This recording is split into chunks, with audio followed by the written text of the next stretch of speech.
Constitution adopted on November the 26th, 1949.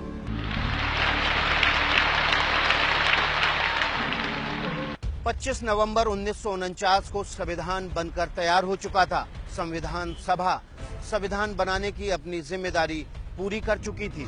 संविधान कैसा होगा, देश कैसे चलेगा, सरकार कैसे बनेगी, लोकतंत्र कैसा होगा, शासन व्यवस्था कैसी होगी, न्याय व्यवस्था कैसी होगी, कानून कैसा होगा, लोगों को कौन कौन से अधिकार मिलेंगे। संविधान सभा ने हजारों विषयों पर बहस की, हजारों संशोधन आए, कुछ माने गए, कुछ नहीं माने गए। इसी दिन यानी 25 नवंबर को डॉक्टर भीमराव अंबेडकर ने संविधान सभा में ऐतिहासिक भाषण दिया। डॉक्टर भीमराव अंबेडकर संविधान बनाने वाली समिति के अध्यक्ष भी थे। राष्ट्रपति महोदय, सर, मैं ड्राफ्टिंग कमेटी द्वारा निश्चित की हुई संविधान की रूपरेखा को प्रस्तुत करता हूं और निवेदन करता हूं कि इस पर विचार किया जाए। डॉक्टर अंबेडकर ने संविधान सभा में अपने भाषण में भारत के भविष्य को लेकर कई बातें कही और कुछ आशंकाएं भी जताईं। डॉक्टर अंबेडकर के संविधान सभा में अंतिम भाषण की काफी अहमियत आज भी मानी जाती है। मैं यहाँ पर संविधान की अच्छाइयाँ गिनाने नहीं जाऊंगा, क्योंकि मुझे लगता है कि संविधान कितना भी अच्छा क्यों ना हो, वो अंततः बुरा साबित होगा अगर उसे इस्तेमाल में लाने वाले लोग बुरे होंगे। डॉक्टर अंबेडकर ने अपने भाषण में राजनीति में भक्ति और नायक पूजा की परंपरा पर गहरी चोट की। हमें जॉन स्टुअर्ट मिल की उस चेतावनी को ध्यान में रखना चाहिए जो उन्होंने उन लोगों को दी है जिन्हें प्रजातंत्र को बनाए रखने में दिलचस्पी है। मतलब अपनी स्वतंत्रता को एक महानायक के चरणों में भी समर्पित न करें या उस पर विश्वास करके उसे इतनी शक्तियां न दे दें कि वो संस्थाओं को खत्म करने में समर्थ हो जाए। डॉक्टर अंबेडकर कहते हैं कि देश की महान शख्सियतों के प्रति कृतज्ञ रहने में कुछ भी गलत नहीं है, लेकिन इन महान शख्सियतों के प्रति हम कितना कृतज्ञ रहें, इसकी भी कुछ सीमाएं हैं। इसके लिए डॉक्टर अंबेडकर ने आयरिश देशभक्त डैनियल ओकॉमेल का उदाहरण दिया। कोई पुरुष अपने सम्मान की कीमत पर कृतज्ञ नहीं हो सकता, कोई महिला अपनी पवित्रता की कीमत पर कृतज्ञ नहीं हो सकती और कोई राष्ट्र अपनी स्वतंत्रता की कीमत पर कृतज्ञ नहीं हो सकता। डॉक्टर अंबेडकर कहते हैं कि ये सावधानी भारत में किसी और देश के मुकाबले बरतनी ज्यादा जरूरी है, क्योंकि भारत में किसी व्यक्ति की हीरो की तरह पूजा करने में हम दूसरे देशों के मुकाबले कहीं आगे हैं। धर्म के क्षेत्र में भक्ति आत्मा की मुक्ति का मार्ग हो सकता है, परंतु राजनीति में भक्ति या नायक पूजा पतन और अंततः तानाशाही का सीधा रास्ता है। ये उनकी बात जो है वो बाद में हमने देखा है भारतीय इतिहास, स्वतंत्र भारत के इतिहास में कि पुनः पुनः साबित हो चुकी है। जैसे कि 1975 में जो इमरजेंसी हमारे देश में आ गई थी, वहां अगर आपको याद होगा तब कहा गया था इंदिरा इज इंडिया।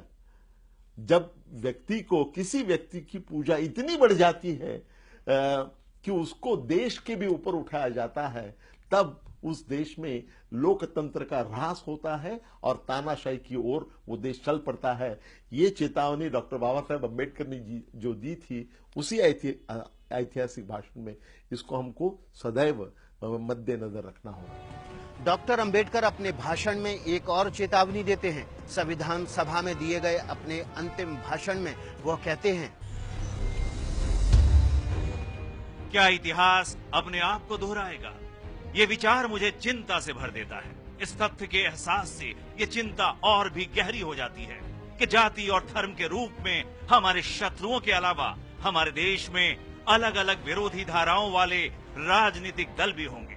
क्या भारत के लोग भारत देश को अपने पंथों से ऊपर रखेंगे या वो अपने पंथों से देश को ऊपर रखेंगे? मैं नहीं जानता, पर इतना तो निश्चित है कि अगर पार्टियां अपने पंथ को देश से ऊपर रखती हैं तो हमारी आजादी दूसरी बार खतरे में पड़ जाएगी और शायद हमेशा के लिए वो खो जाएगी। ये विविधता में हमारी एकता को बनाए रखना यह हमारे देश के लिए सबसे महत्वपूर्ण बात है।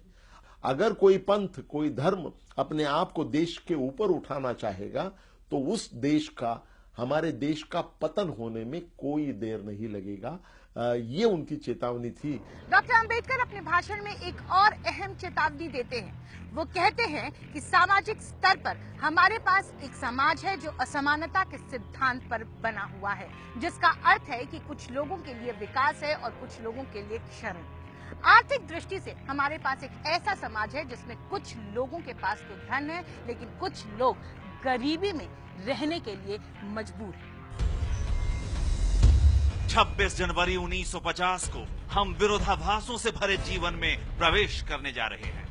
राजनीति में हमारे पास समानता होगी, परंतु हमारे सामाजिक और आर्थिक जीवन में असमानता होगी।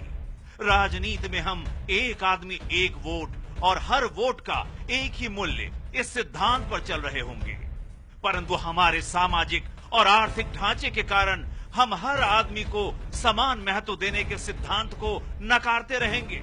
विरोधाभासों से भरे इस जीवन को हम कब तक जीते रहेंगे? हम अपने सामाजिक और आर्थिक जीवन में कब तक समानता को नकारते रहेंगे?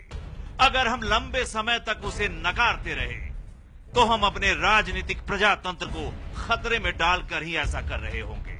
हमें जितना जल्दी संभव हो इस विरोधाभास को दूर करना होगा, वरना जो लोग असमानता से पीड़ित हैं वे राजनीतिक प्रजातंत्र के उस ढांचे को ध्वस्त कर देंगे जिसे हम संविधान सभा ने इतने मेहनत से खड़ा किया है। कि हमारे देश में जो राजकीय प्रजातंत्र जिसकी प्रतिष्ठापना तब हो रही थी, वो प्रजातंत्र राजनीतिक रूप तक सीमित नहीं रहना चाहिए और वो राजनीतिक प्रजातंत्र को जितने जल्दी हो सके उतने जल्दी सामाजिक प्रजातंत्र में और आर्थिक प्रजातंत्र में उसको परिवर्तित करना होगा। अगर हम उसे सामाजिक और आर्थिक प्रजातंत्र में परावर्तित नहीं कर पाएंगे तो हम राजनीतिक डेमोक्रेसी या प्रजातंत्र उसको भी हम कायम नहीं रख पाएंगे। डॉक्टर अंबेडकर ने 66 साल पहले संविधान सभा के अपने अंतिम भाषण में जो बातें कही थी उसकी अहमियत आज भी है। जरूरी है कि संविधान निर्माता की कही बातों पर अमल किया जाए। संविधान कितना भी बुरा क्यों ना हो, वो अंततः अच्छा साबित होगा अगर उसे इस्तेमाल में लाने वाले लोग अच्छे होंगे। इसलिए जनता और उसके राजनीतिक दलों की भूमिका को संदर्भ में लाए बिना संविधान पर कोई भी निर्णय देना या कोई भी टिप्पणी करना मेरे विचार में व्यर्थ होगा। धन्यवाद।